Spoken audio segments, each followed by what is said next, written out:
വന്നതാണ്. ഡൗട്ട് എന്ന് പറഞ്ഞാൽ ഈ ക്വസ്റ്റ്യൻ ഓൾറെഡി നമ്മുടെ CGL സൊല്യൂഷൻ ചെയ്തതാണ്. അപ്പോൾ ഇവിടെ ഡൗട്ട് വന്നത് നമ്മൾ ഈ ഒരു ക്വസ്റ്റിനകത്ത് ഒരു പോലീസ്മാൻ, അപ്പോൾ ആ ഒരു ക്വസ്റ്റ്യൻ പറഞ്ഞാൽ 500 മീറ്റർ ആയിരുന്നു അവരുടെ ഡിസ്റ്റൻസ്.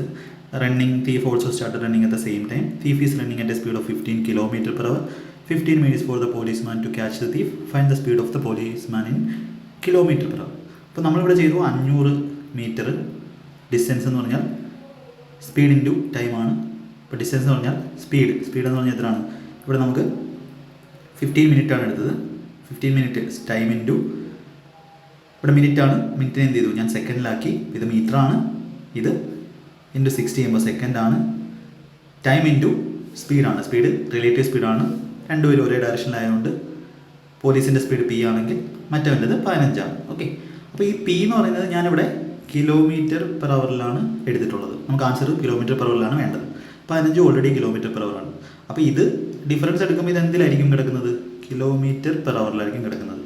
അപ്പോൾ നമുക്കിവിടെ ഒരാൾക്ക് വന്ന ഡൗട്ട്, എന്തുകൊണ്ടാണ് നമ്മൾ അങ്ങനെ ചെയ്തത്? എന്തുകൊണ്ടാണ് ഇവിടെ മീറ്ററും സെക്കൻഡും എടുത്തിട്ട് എന്തുകൊണ്ടാണ് P km/h തന്നെ നമുക്ക് ആൻസർ കിട്ടിയത്?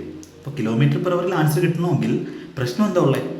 ഇത് ഈ ഫുൾ ടൈം km/h യൂണിറ്റ്, പക്ഷേ ഇവിടെ മീറ്ററും ഇവിടെ സെക്കൻഡുമാണ്. അപ്പോൾ ഞാൻ ഈ km/h മൊത്തം സാധനത്തെ, ഇപ്പോൾ ഇത് ആൻസർ 17 നടക്കുന്നു.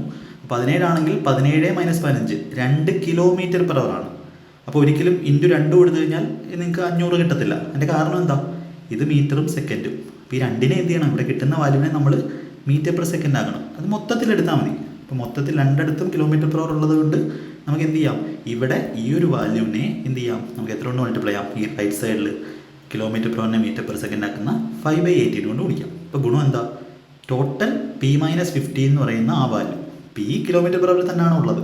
ആ വാല്യൂ ടോട്ടൽ വാല്യൂ എന്തായി? m/s ആയി. അതായത് ഇവിടെ ഒരു മീറ്ററും ഇവിടെ സെക്കൻഡും. അപ്പോൾ ഈ സെക്കൻഡും വീട്ടിൽ പോകും, മീറ്ററും വീട്ടിൽ പോകും. ഇവിടെ ആര് മാത്രമേ കാണൂ? P - 15 ഏതാ? km/h വാല്യൂ മാത്രമേ കാണൂ. P എന്ന് പറഞ്ഞാൽ km/h വാല്യൂ ആണ്. അപ്പോൾ നമുക്ക് ബാക്കി ചെയ്ത സമയത്ത് നമുക്ക് എന്ത് കിട്ടി? ഇവിടെ ബാക്കി കാൽക്കുലേഷൻ ചെയ്ത സമയത്ത് നമുക്ക് Pയുടെ വാല്യൂ കിട്ടി. എത്ര കിട്ടും? 17 കിട്ടും. ബാക്കി കാൽക്കുലേഷൻ ചെയ്യുക. അപ്പോൾ 17 കിട്ടും. അപ്പോൾ ഈ 17 എന്ന് പറഞ്ഞാൽ എന്തിലായിരിക്കും കിട്ടുന്നത്? km/h തന്നെ ആയിരിക്കും കിട്ടുന്നത്. കാരണം എന്ന് പറഞ്ഞാൽ എന്താ? നമ്മളിവിടെ Pയെ മാറ്റിയിട്ടില്ല, ഒറ്റ ഇതായിട്ട് എടുത്തത്. ഇതാണ് അവിടെ ചെയ്തത്. മനസ്സിലായെന്ന് വിശ്വസിക്കുന്നു. അപ്പോൾ നിങ്ങൾ ചേഞ്ച് ചെയ്യേണ്ട ആവശ്യമില്ല. അല്ലെങ്കിൽ P മാത്രമായിട്ട് 5/18 കൊണ്ട് ഗുണിച്ച് 15 മാത്രമായിട്ട് 5/18 കൊണ്ട് ഗുണിച്ച് അതിൻ്റെ ആവശ്യമില്ല. ഒരുമിച്ച് കോമൺ എടുത്ത് ചെയ്താൽ മതി. അപ്പോൾ ഇതാണ് ഇതിൻ്റെ ബെസ്റ്റ് മെത്തേഡായിട്ട് നമ്മൾ കാൽക്കുലേഷൻ ചെയ്യുമ്പോൾ ചെയ്യേണ്ടത്. ഓക്കെ, ബാക്കി കാൽക്കുലേഷനൊക്കെ ആ ക്ലാസ്സിലുണ്ട്. ആ ക്ലാസ് ഇതിൻ്റെ കൂടെ ഞാൻ പിൻ ചെയ്തേക്കാം. ഓക്കെ.